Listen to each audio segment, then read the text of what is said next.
Alléluia. Dimanche passé, on a parlé ensemble de Job 14, verset 1 qui disait l'homme est né de la femme, sa vie elle est courte, sans cesse agitée. On a vu ensemble que la vie n'est pas un cadeau comme ça, un don de la part de Dieu, mais par rapport à ce que nous voulons atteindre, ce n'est pas un cadeau. Il faut la mentalité de faire. Alléluia. Il faut avoir des nerfs solides. Tu gagnes aujourd'hui, demain un autre combat s'élève. Ainsi va la vie. Et je t'ai dit de ne pas pleurer. Pleurer est un sentiment, mais il ne faut pas continuer à pleurer. À un moment donné, il faut dire, écoutez, mais il faut que j'arrête de pleurer et que je voie la vie autrement. Amen. La vie n'est pas facile, mais elle est un don de la part de Dieu. La vie, elle est composée de montagnes et de vallées. Et c'est comme ça la vie, mon ami. Les victoires d'hier ne donnent pas garantie au combat d'aujourd'hui. C'est pourquoi on a besoin chaque jour de la provision de Dieu. Ceux qui étaient à la veillée ont ensemble vu comment Samson pensait être fort. Mon ami, quand tu penses être fort, il faut faire attention, tu peux être frappé par surprise. J'ai le boulot, j'ai le séjour, j'ai le mariage. Pourquoi prier? J'ai ce que je cherchais. Pourquoi investir encore le temps dans la prière? Et j'ai expliqué à Bogota, les preneurs d'otages prenaient plaisir de ces otages. Et à l'extérieur, il y avait, n'est-ce pas, la police qui attendait les moments favorables pour entrer. Pendant une semaine, ces gangs qui contrôlent les otages sautaient de joie jusqu'à un dimanche après-midi. Il y avait un match de football. Et son équipe qui l'aimait tellement jouait. C'est quand l'équipe a marqué les buts, les messieurs se mettaient à sauter, oubliant qu'il était surveillé. C'est pendant ces moments-là que les gens ont fait l'assaut pour le récupérer. C'est souvent pendant des victoires qu'on perd les combats.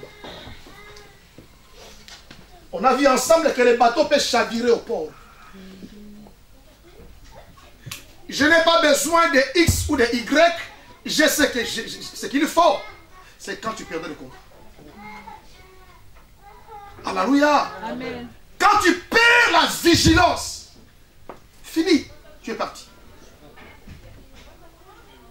La vie, elle est comme ça. Samson a dit, je me dégagerai comme d'habitude. Et la Bible dit, il ne savait pas que l'Esprit de Dieu s'était retiré de lui. Je l'ai dit ici. Quand tu penses être spécial, Dieu prouvera que tu n'es pas spécial et peut te remplacer par qui que ce soit.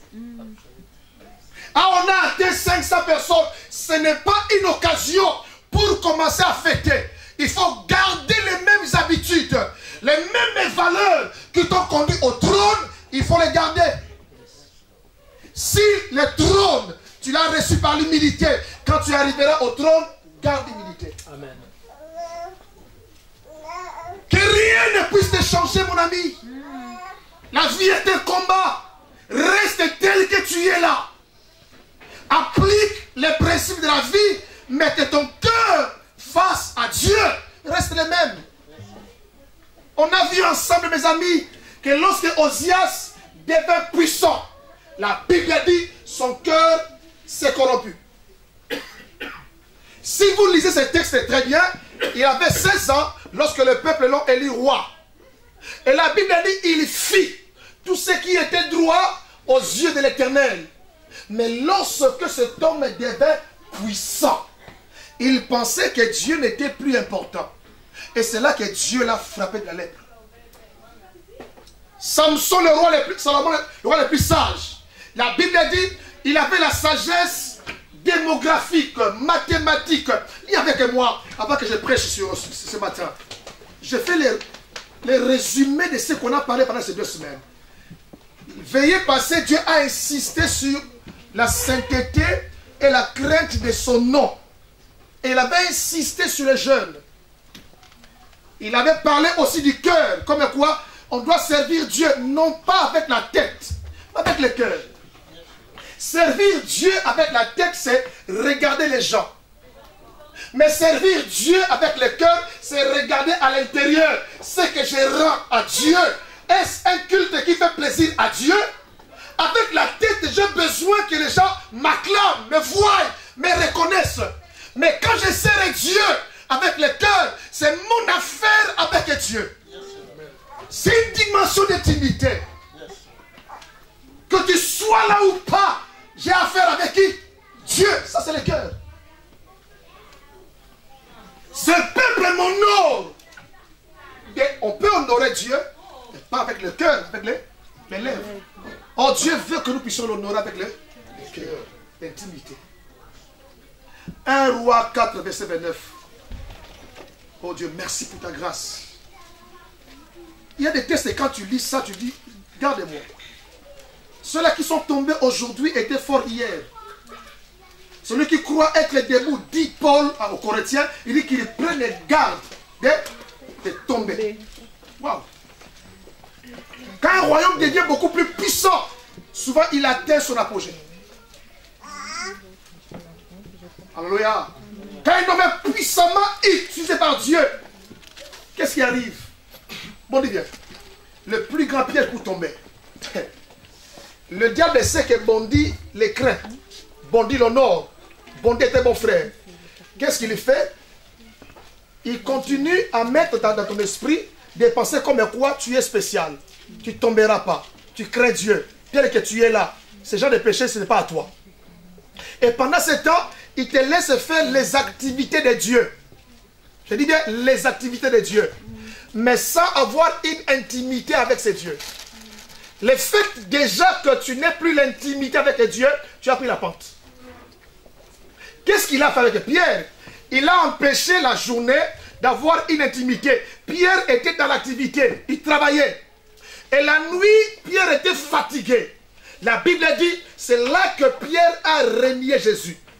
Beaucoup pensent que Pierre était faible. Non, non, non. La nuit avant, c'est Pierre qui a coupé l'oreille, n'est-ce pas, du soldat. Donc Pierre n'était pas faible. C'est quand l'ennemi l'a déconnecté de Dieu, pendant ce temps-là, qu'il a frappé. Il nous frappe des fois quand nous sommes au sommet. Il dépose des pensées éclairs. Il te dit, tu peux faire une semaine sans Dieu, ça ira, ça marchera. Mon ami, l'homme ne peut pas vivre sans Dieu. L'homme ne peut pas. Quand Dieu a créé les poissons, il a parlé à la mer. Que la mer produise. Quand il a créé les oiseaux, il a parlé à l'air. Quand Dieu a créé des plantes, il a parlé à la terre. Mais quand Dieu voulait créer l'homme, il a parlé à lui-même. Tu es l'objet de l'intimité de Dieu. C'est pourquoi rien au monde peut combler les vides du cœur que tu as. Ce n'est pas les mariages, pas les enfants, pas la Belgique, pas la carte belge qui n'est pas l'assurance. On parle même ici que si ça continue tel que ça continue là, on commencera à retirer même le... Mon ami, si on peut te retirer la carte que tu as, en Hollande ils le font. Hein. Ils retirent la carte. Tu n'es plus hollandais. Mon ami, Dieu ne retire pas quand il donne. Et il a besoin qu'il soit... Je parlais avec un vieux au Congo à l'époque, il me dit, il avait beaucoup d'argent. Il me dit, Tati, j'ai été aux États-Unis, j'ai été à Dubaï, j'ai été au Japon, j'ai fait tous ces pays. Il dit, j'ai compris ce que tu me disais, que tout ça ne comble pas le cœur. Il dit, je l'ai fait. Ce n'est pas que je n'ai pas fait ça. J'ai voyagé, mais mon cœur est resté vide. Et depuis qu'on me parle de Jésus, il ne me donne pas ces immeubles-là, mais il a comblé mon cœur. Il m'a donné ce que le monde ne peut pas me donner. Jésus est un cadeau de Dieu que personne ne peut comparer à quoi que ce soit. Depuis que tu as connu Jésus, si vraiment tu l'as connu, le cœur est comblé. Amen. Paul dira, j'ai appris à vivre dans l'abondance et dans la disette.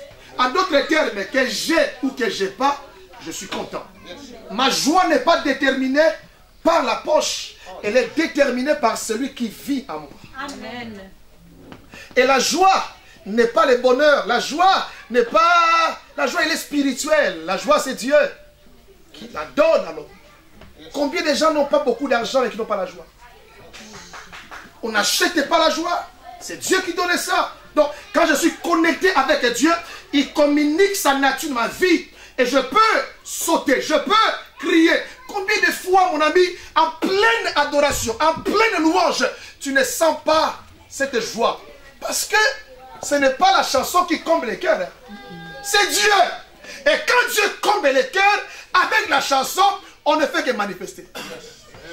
C'est pourquoi la joie, c'est Kara, qui veut dire crier à haute voix. Sauter de joie. Je ne peux pas dire joie, mais la joie, ça se manifeste, mon ami. Alléluia. Salomon tomba au sommet de son trône, de son règne. Au départ, Salomon était socialiste, PS. Il a rendu l'or commun à Jérusalem, social, c'est ça non? Minimex, c'est ça non? Quand il dit il a rendu l'or et l'argent commun, c'est ça le social non? Tout le monde pouvait avoir accès à l'or et à l'argent. Mais à la fin de sa vie, Salomon est devenu libéral. Amen. Il impose des taxes et des taxes à son peuple. Pourquoi? Salomon a préféré prendre 1000 femmes. Et parmi les femmes, la Bible dit, il a pris aussi parmi les nations que Dieu avait interdites. Les Sidoniens, les Essiens et les autres. Et les femmes, quand elles arrivaient au trône, hein, auprès de Pharaon et chez Salomon, elles ne venaient pas seules.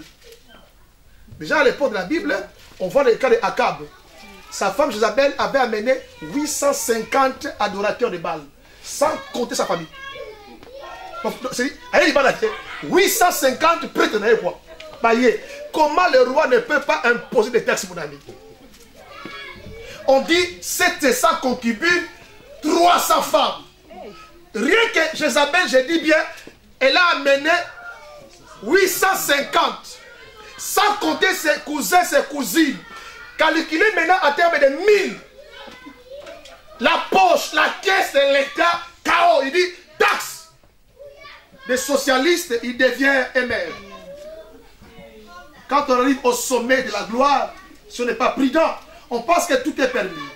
Des pasteurs qui pensent que comme j'ai atteint un niveau de 1000, 2000, 4000 personnes, je deviens sous Dieu, vice-Dieu. Je peux décider. Tu restes homme. Yes. Et tu as besoin de ce Dieu jour après. D'ailleurs, quand tu montes, tu as encore beaucoup plus besoin de ce Dieu. Amen. La Bible dit sa renommée se répandait et Jésus s'est retiré. Quand ta renommée se répand, tu dois développer une profonde intimité pour soutenir la renommée. Sa renommée se répandait comme un parfum. Et Jésus, pour soutenir cela, la Bible dit, il sacrifiait des nuits entières pour passer le temps en tant que Dieu. Sinon, tu seras emporté par la gloire. Et la gloire, crois-moi mon ami, peut te conduire plus loin. Quand un homme est béni financièrement et qu'il n'est pas préparé, la bénédiction est un pneu. Il va te conduire, mon ami. Mais si tu es préparé, tu auras des freins. Et des freins à main, et des freins à pied, et des freins au cœur. Mais si tu n'es pas préparé, tu vas partir. Hein? Les frères qu'on a prié ici, une fois bénis, ils disent, vous priez toujours les jeudis. Tu as oublié les jours de la prière. Alléluia. Tu as oublié, mon ami. Et pourtant, ce que Dieu a en réserve n'est rien par rapport à ce que tu as vu. Lorsque Abraham, son père, partait à Canaan, la pensée d'aller à Canaan, ce n'était pas Abraham, c'était Térak, son père. Il partait avec Abraham, avec son frère et l'autre. Mais la Bible dit arriver à Charan. Charan n'est pas Canaan. Les noms semblent être un peu les mêmes, mais c'est différent. Charan, c'est sur la route, c'est le chemin. Canaan, c'était la terre promise. Mais la Bible dit arriver à Charan. Charan, c'était le lieu où le commerçant se retrouvait. Un grand carrefour. La vie était bien. Les affaires payaient bien. La Bible dit Térak préféra rester à Charan. Et il mourut à Charan. Combien de frères et de sœurs ne sont pas arrêtés par rapport à un investissement qui a fleuri? Ils ont dit, ça suffit, je m'arrête là. Ce que Dieu a en réserve n'est rien par rapport à ce que tu as vu. Des choses que tu n'as même pas pensé, médité, mais que Dieu dans son amour prépare pour toi et il te les donnera, mon ami. Aujourd'hui, nous voyons les nombres que nous sommes là, mais si tu entres dans l'esprit, tu verras que ce n'est pas ces nombres-là, c'est quelque chose d'année. C'est autre chose, mon ami. Et ne vendons pas demain par rapport à aujourd'hui. Ne vendons pas demain par rapport à aujourd'hui. Ne vends pas ton avenir à cause de ces plans de lentilles comme Esaü, plein de riz et de quelques morceaux de viande rouge. Esaü vend son droit d'aînesse. Ne vends pas ta vie en exposant tes jambes. Ne vends pas ta vie par des combines inutiles aujourd'hui. Et la Bible dit plus tard, il a voulu récupérer son droit d'aînesse, c'était trop tard. C'est quand on n'a pas qu'il faut avoir la personnalité. C'est quand on n'a pas, mon ami. Un homme qui sait de quand il n'a rien, c'est un homme qui va échouer. Un homme qui sait de quand il n'a rien, ce n'est pas un homme de confiance. Mais un homme qui n'a pas, mais qui se respecte, qui essaye de se... c'est un homme à respecter. Alléluia. Que Dieu nous fasse grâce. Donc Salomon avait une forte sagesse. Et la Bible dit dans 1 Roi 4, verset 29, on peut lire ensemble. Déjà comme les Salomon, c'est des références. Mais il est tombé. On dit qu'il avait la sagesse plus que tous les rois de la terre. Sauf Jésus. Mon ami, on dit qu'il avait la sagesse plus que tous les hommes de la terre. Donc plus que toi. Il est tombé. En d'autres termes, toi fais attention. Hey, Bosco. On dit de lui que Salomon était surpassé tous ces gens en sagesse. Mais il est tombé. Il est tombé. Wow. Lis avec moi verset 29. Dieu donna à Salomon de la sagesse, de la grande intelligence et de la connaissance multipliée comme les sables qui est au bord de la mer. Alléluia. Non, c'est pas fini, on continue, non? Dieu donna à Salomon quoi? De la sagesse, une très grande intelligence et des connaissances multipliées comme les sables qui est sur le bord. Waouh! La sagesse surpassait la sagesse de qui? Et de toute la sagesse des Égyptiens. Ici on parle de la géométrie, la trigonométrie, l'arithmétique, le calcul. Donc ici on parle des hommes vraiment intelligents. Parce que ici en Europe, il est intelligent celui qui est fort en mathématiques. C'est l'Europe, c'est pas Dieu. Hein? Amen. Pour Dieu, il est intelligent, même celui qui est artiste. Même celui qui est peintre. Même celui qui est chanteur. Parce que les talents, c'est Dieu qui donne. Mais ici, l'Europe a catégorisé la femme qui n'est pas fort en mathématiques. Donc, et la Bible dit, Salomon avait la sagesse plus que ces gens-là. Alléluia. La sagesse de Salomon dépassait, verset 31. Il était plus sage qu'aucun homme, plus que tant, les Archites, plus que Man, Calcol et Darda, les fils de Macon. Waouh, papa, il est bon, quoi. On parle de ces enfants qui étaient puissants. Dieu dit au des cieux.